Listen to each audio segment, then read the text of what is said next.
안녕하세요. 저는 용인에 사는 40대 초반 여자입니다.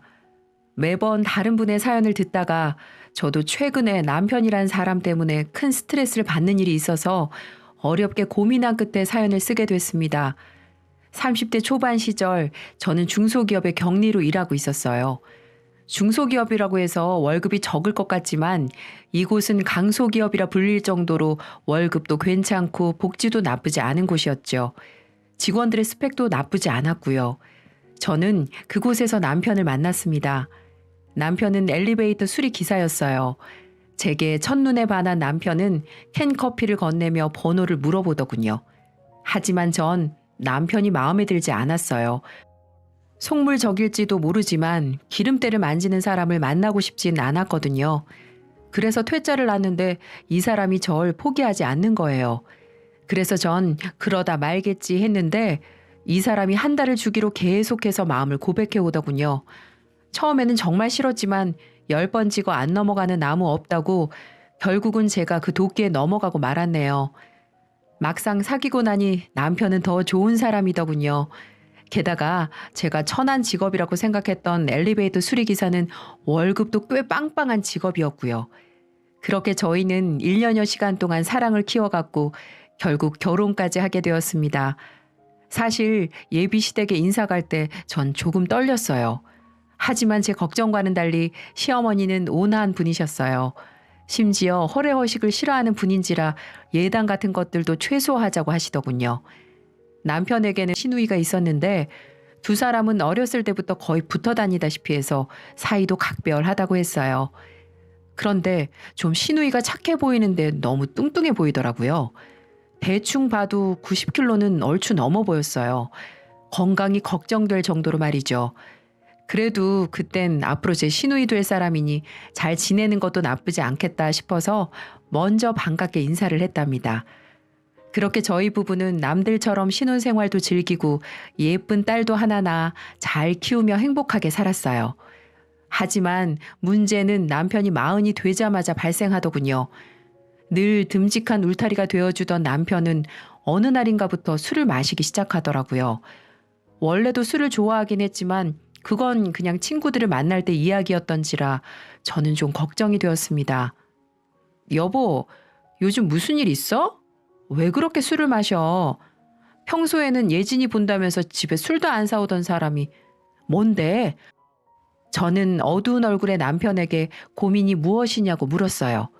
하지만 남편은 아무것도 아니라고 말하며 그저 술잔만 기울이더군요. 그렇게 술병만 늘어가는 나날이 이어졌습니다. 그러던 어느 날 저는 남편의 작업 가방 안에서 약봉지를 발견했어요. 샤워를 하고 나온 남편에게 무슨 약이냐고 물었더니 한참을 망설이더군요. 그래서 저는 얼른 말해. 병이 있으면 아내인 나한테 말을 해야 될 거 아니야. 뭔데? 죽을 병이야? 그래서 말 못하는 거야? 라고 물었습니다. 남편은 그제야 그 약이 우울증 약이라는 걸 고백하더군요. 조금 당황스러웠어요. 몸이 아픈 거라 생각했는데 정신이 아픈 거였으니까요. 저는 대체 무슨 일 때문에 우울증이 걸린 거냐며 남편에게 물었어요. 한참을 고민하던 남편은 그제야 사실을 털어놓더군요. 사정은 이랬습니다. 몇 달 전 남편은 큰 호텔의 엘리베이터 수리를 맡았는데 자신의 실수로 엘리베이터를 추락시켰다고 하더군요. 다행히 사람이 없는지라 인명피해는 없었지만 엘리베이터가 완파된지라 거액의 수리비를 호텔 측에 지불해야 한다고 했어요. 다행히 남편 회사에서 보험을 들어놔서 남편의 지갑에서 돈이 나가는 일은 없었지만 남편은 그 일로 회사에서 해고당하진 않았지만 온갖 괴롭힘에 시달렸다고 합니다. 그러다 버티지 못한 남편은 회사를 그만두게 되었던 거죠. 남편은 제게 회사 퇴사 사실을 숨긴 채 이리저리 구직을 했다고 해요. 하지만 취직은 쉽지 않았고 생활고에 대한 압박감 때문에 술만 마시다가 우울증이 걸렸다고 했습니다. 그 얘기들을 듣는데 가슴이 답답하더군요. 남편이 못마땅해서 그랬냐고요? 아니었어요. 힘든 일을 전부 혼자 감당한 남편이 가장 원망스럽더군요. 아니, 그걸 왜 여태껏 말 안 하고 꽁꽁 감추고 있었던 거야? 그럼 지금 몇 달 동안 출근하는 척하면서 아침에 나갔다가 저녁에 들어왔단 말이야? 제 물음에 남편은 고개를 푹 숙인 채 눈물만 흘리더군요. 저는 그런 남편의 모습을 보는 게 속상했어요. 솔직히 잔소리를 퍼부어주고 싶었죠. 하지만 눈물을 보이는 남편에게 어떻게 그러겠습니까? 그래서 저는 남편을 꼭 안아주며 그동안 마음고생 정말 많았다고 해주었어요. 결국 저와 제 자식을 위해 끙끙 앓았던 거니까요. 이후 저는 남편에게 잠시 쉬라고 말했어요. 어차피 제가 벌어오는 돈으로도 생활이 되니 이왕 해고 당한 김에 마음껏 쉬다가 구직하라고 말했죠. 남편은 알겠다고 말했습니다. 그렇게 반년이 흐르자 남편의 우울증이 조금씩 호전되었어요. 마시던 술도 줄이고요. 기운을 차린 남편은 제게 장사를 한번 해보고 싶다고 하더군요. 남편이 해보고 싶다는 종목은 보쌈집이었습니다. 어릴 적부터 자기가 보쌈 귀신이었다며 보쌈집을 차리면 성공할 수 있을 것 같다고 하더군요. 솔직히 말리고 싶었지만 겨우 기운을 내서 하겠다는 일을 막을 수는 없었죠. 솔직히 아무것도 안 하고 집에서 술만 먹는 모습이 보기 싫기도 했고요. 그렇게 저희 부부는 저희가 살던 아파트를 담보로 대출을 잔뜩 받아 차렸어요. 아파트는 정말 최후의 보루인지라 걱정이 많이 되었어요. 그런데 또 어떻게 장사가 되긴 되더군요. 장사라고는 한 번도 해본 적 없던 보쌈집이 잘 되다니 정말 신기한 일이었습니다.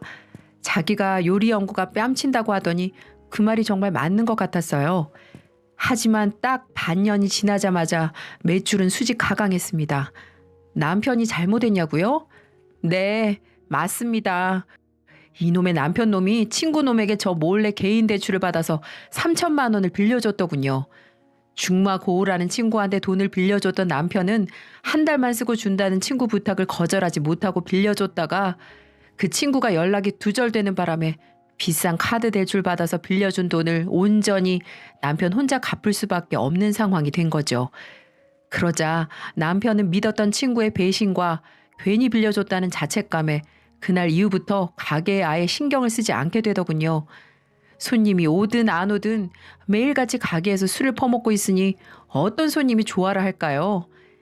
영업시간에 술을 마시다니 완전히 미친 짓이었죠. 제가 이 일로 잔소리를 하니 남편은 아니 그럼 손님이 하나도 없는데 어떡하라고? 그냥 멀뚱히 서 있을까? 술이라도 집어넣어야 내 썩은 속이 좀 풀릴 거 아니야. 라며 소리를 치더군요. 남편이 그렇게 나오니 할 말이 없었습니다. 가장 답답한 건 남편일 테니까요. 하지만 정도가 너무 심했어요. 배달 음식 안주에 소주를 매일 2~3병씩 들이켰으니까요. 그 바람에 남편의 몸무게는 85kg에서 100kg을 훌쩍 넘고 말았습니다. 사람이 나이가 들면 살이야 당연히 찌는 거라지만 남편은 너무나 단기간에 쪄버렸기에 걱정이 되었어요. 사실 고도비만인 사람들의 말로야 뻔하잖아요. 그런데 이 상황에서 시어머니의 반응이 너무 웃기더군요. 시어머니는 남편의 가게 사정을 대충 알긴 하셨는데요. 저희 부부가 오랜만에 시댁에 방문하니 남편을 바라보며 아이고 내 아들 왜 이렇게 얼굴이 반쪽이 됐어? 그렇게 힘드니? 어? 아이고 욕본다 욕봐. 우리 귀한 아들 사업한다고 욕봐. 라며 발을 동동 구르시는 거예요. 심지어 저에게 남편 밥 좀 잘 챙겨주라면서 삐쩍 마른 남편을 보면 죄책감도 안 드냐고 하시더군요. 정말 어이가 없었습니다. 100kg은 훌쩍 넘는 사람을 보고 말랐다니요. 문제를 일으키기 싫었던 저는 일단은 알겠다고 말하며 넘겼죠. 하지만 그 다음 날부터 시어머니의 과도한 아들 사랑이 또 시작되더군요. 시어머니는 홍삼, 녹용, 보약 등등 몸에 좋은 걸 죄다 저희 집에 보내시면서 남편에게 먹이라고 했어요. 심지어 제대로 먹였는지 확인까지 하셨고요. 어느 날은 거의 한 솥단지 분량의 솥뼈를 보내시더니만 푹 고아서 남편에게 곰국을 끓여주라고 하시더군요. 일하기도 바쁜데 손이 많이 가는 곰국을 하라니 정말 짜증스러웠지만 저는 일단 시어머니가 시키는 대로 했습니다. 잘하고 있는지 묻는 시어머니의 문자와 전화까지 상대하면서 말이죠. 그날 밤 남편이 보쌈집을 마치고 들어왔어요. 그런데 손에 커다란 검은 봉지 하나를 들고 왔더군요. 뭐냐고 물으니까 유아 포장마차에서 마감한다고 순대를 떠리로 판다길래 전부 사왔다고 하는 거예요. 봉지 안을 들여다보니 엄청나게 많은 순대가 있었어요. 거의 몇만 원어치였죠. 남편이 같이 사온 소주 3병을 냉장고에 넣고 씻으러 가는데 정말 화딱지가 나더군요. 시어머니는 들들 볶지, 남편이란 인간은 허구한 날 소주에 야식을 흡입하느라 인간 돼지가 되어가지. 뚜껑이 완전히 열려버린 저는 끓이고 있던 곰국을 싱크대에 다 부어버렸어요.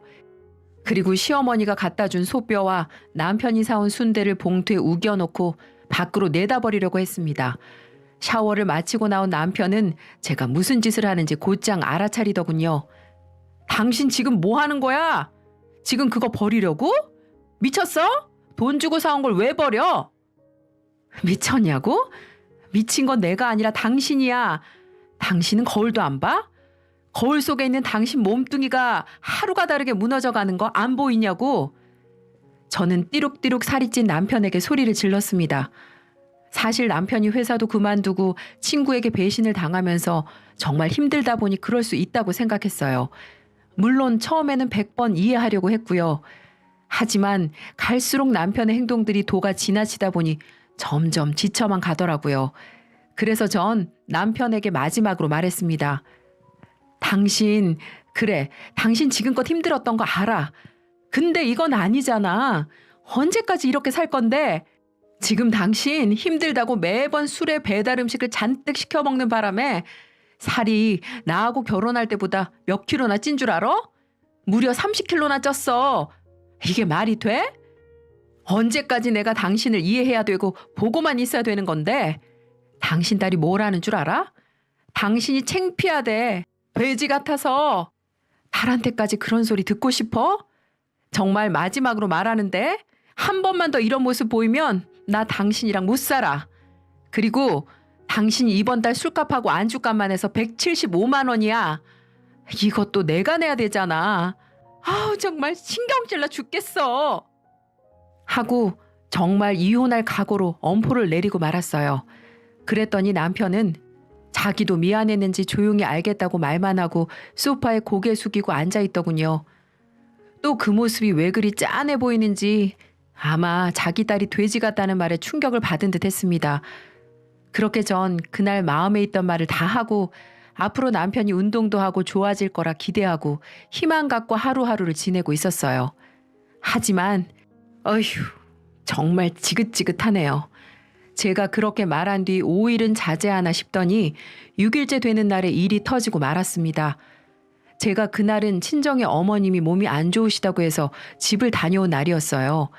남편에게는 엄마가 몸이 안 좋아 하룻밤 자고 온다고 말을 했었고요.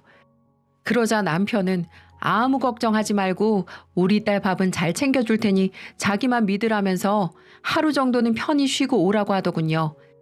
그래서 전 일단 알겠다고 하고 친정 엄마한테 갔는데 엄마는 제게 괜찮다면서 저녁 먹고 그냥 가라고 하시더군요.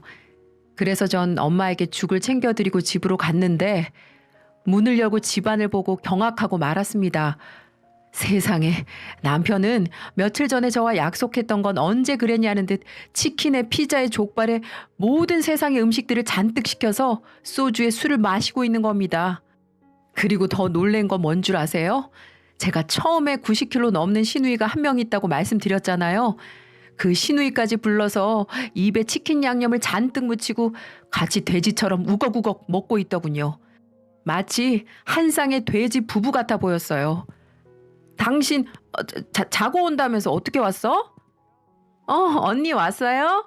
오빠가 언니 없다고 오랜만에 한잔 하자고 해서 왔어요.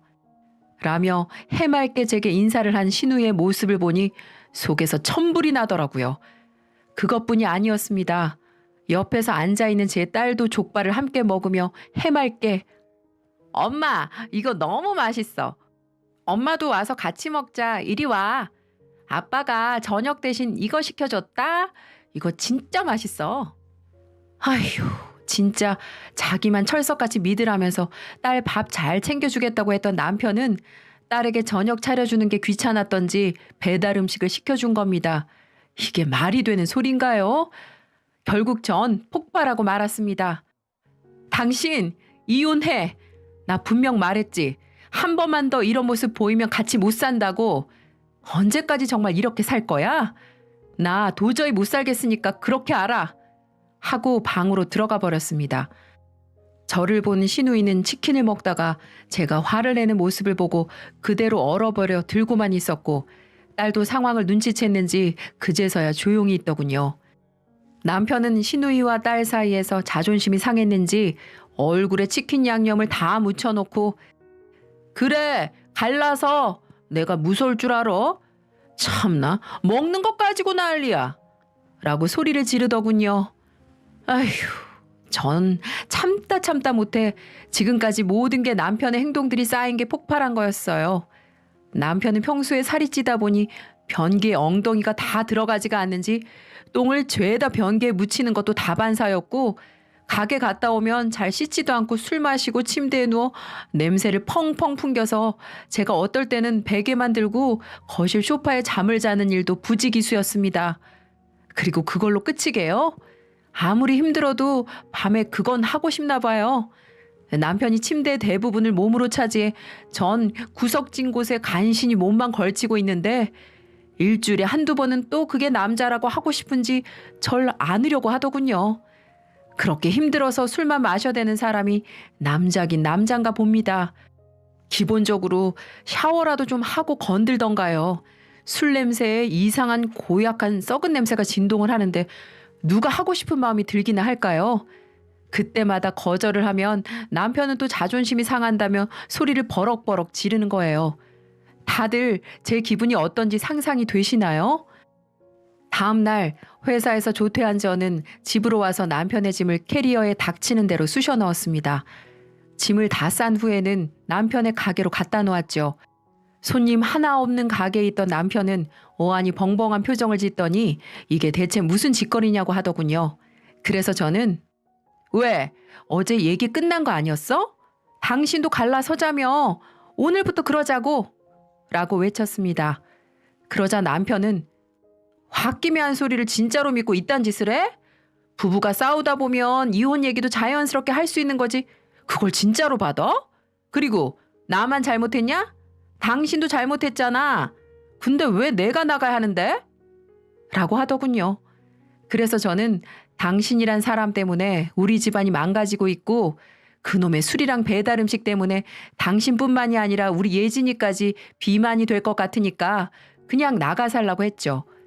저희는 그렇게 보쌈집에서 설전을 벌였습니다. 안 그래도 없는 손님을 아주 떠나버리게 할 일이었죠. 화가 잔뜩 난 남편은 제가 건넨 짐을 가지고 시댁으로 들어가더군요. 아들 바보 시어머니는 당연히 난리가 났죠. 제게 당장 찾아오더니, 얘, 너 지금 뭐 하는 거니? 고작 그런 일 가지고 이혼을 입에 담고 남편을 쫓아내기까지 해?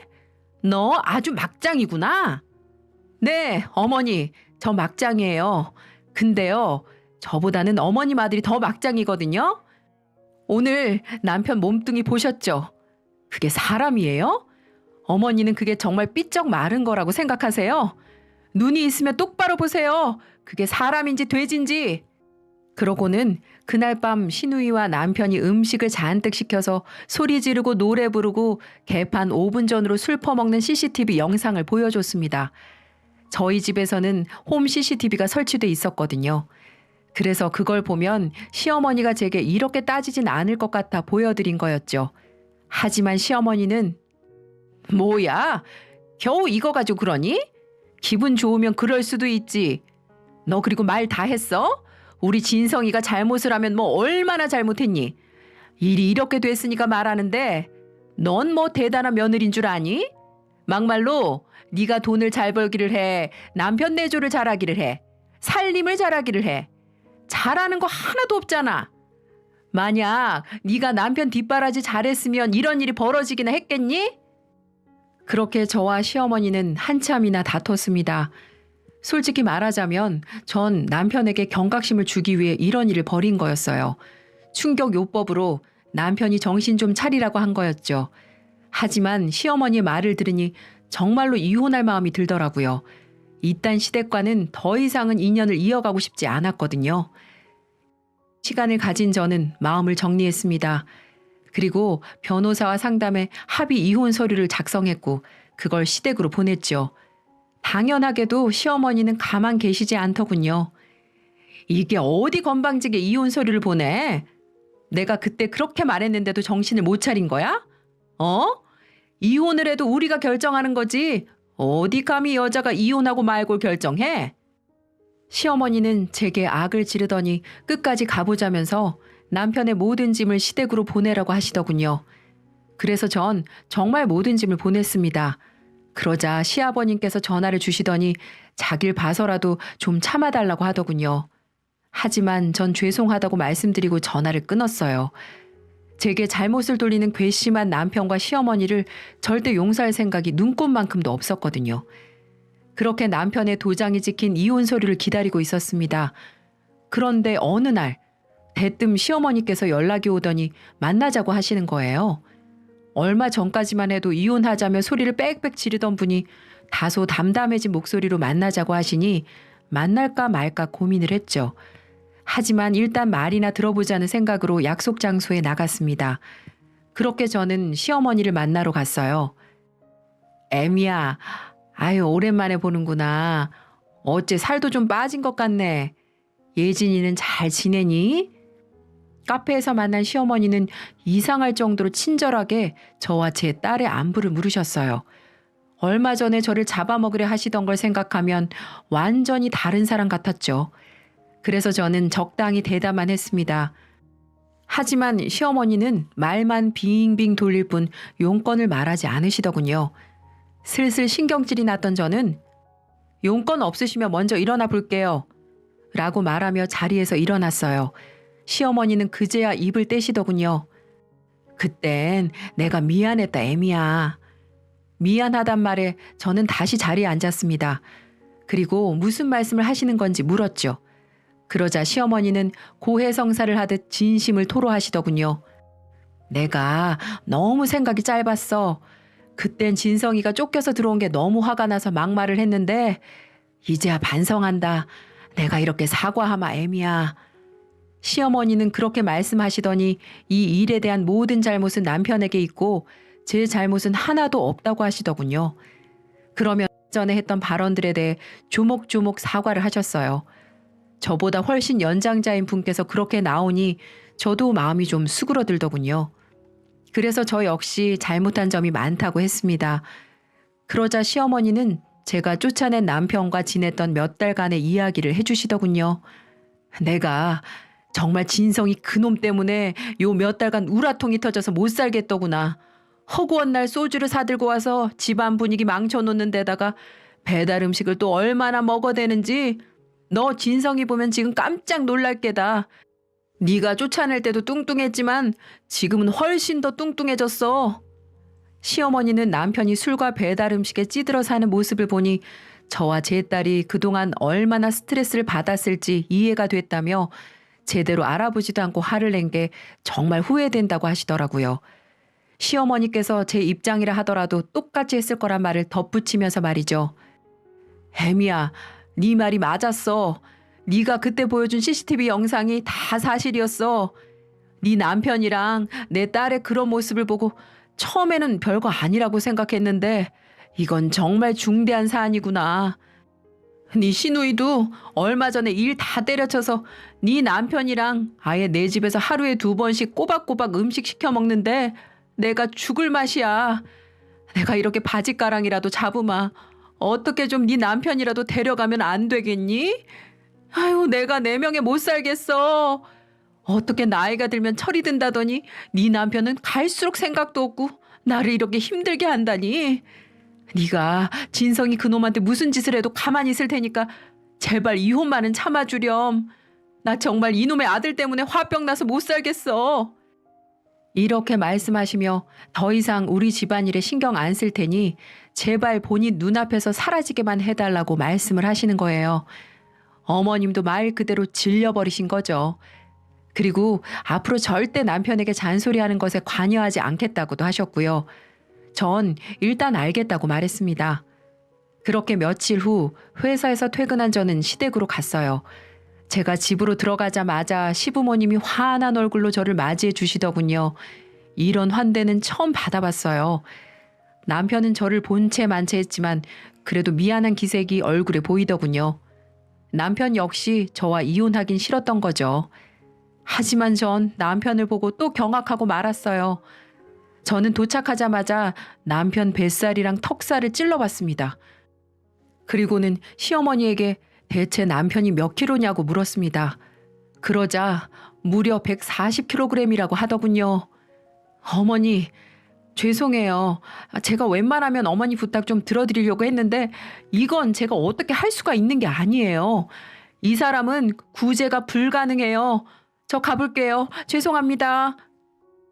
완전히 망가진 저 사람을 감당할 자신이 없었거든요. 그러자 시어머니가 제 바짓가랑이를 붙잡으며 제발 남편도 데려가 달라고 하더군요. 심지어 남편 또한 미안하다며 딸 예진이가 너무 보고 싶다고 다 큰 남자가 눈물을 뚝뚝 흘리는 거예요. 시아버님께서 제 손을 꼭 붙잡고 제발 부탁 좀 한다고 하셨고요. 온 가족이 그렇게 제게 애원을 하니 마음이 약해졌습니다. 그래서 전 약속 한 가지를 했어요. 제가 딱 한 달 후에 다시 와볼게요. 만약 그때 남편이 20kg을 감량하지 못하면 전 그냥 이혼할게요. 시부모님과 남편은 어떻게 한 달 만에 20kg을 빼냐며 조금만 줄여달라고 하더군요. 하지만 전 그 정도 의지가 없으면 마음을 돌릴 수 없다며 지금부터 굶던 뛰던 아니면 지방 흡입이라도 하던지 덩치를 줄이라고, 안 그러면 절대 같이 못 산다고 했죠. 이건 경고가 아니라 진심이었어요. 한 달에 20kg을 감량하는 게 어려운 일이란 건 잘 알지만 그 정도 의지도 없는 사람과 살고 싶진 않았거든요. 그리고 주위에서 들어보니 금방 찐 살들은 하루에 한 끼만 먹고 2시간씩 꾸준히 운동을 하면 금방 빠진다는 소리도 제가 어디선가 들었거든요. 그래서 전 남편의 의지력을 믿어보기로 했습니다. 만약에 우리 가족이랑 다시 살고 싶다면 어떻게든 살을 뺄 거라고. 만약에 그럴 마음이 없다면 지금 모습 그대로일 테니까요. 그렇게 한 달이 흘렀고 저는 시댁으로 갔습니다. 남편은 여전히 거구였지만 어쩐지 살이 빠진 듯한 모습이더군요. 기대를 하지 않았지만 그래도 노력한 티가 나더라고요. 하지만 약속은 약속이기에 남편은 제 앞에서 체중계에 올랐습니다. 결과는 성공이었어요. 한 달 만에 무려 21kg을 감량했거든요. 알고 보니 남편은 저와의 약속을 지키기 위해 하루에 방울토마토 몇 알, 닭가슴살만 먹으며 혹독한 다이어트를 했다더군요.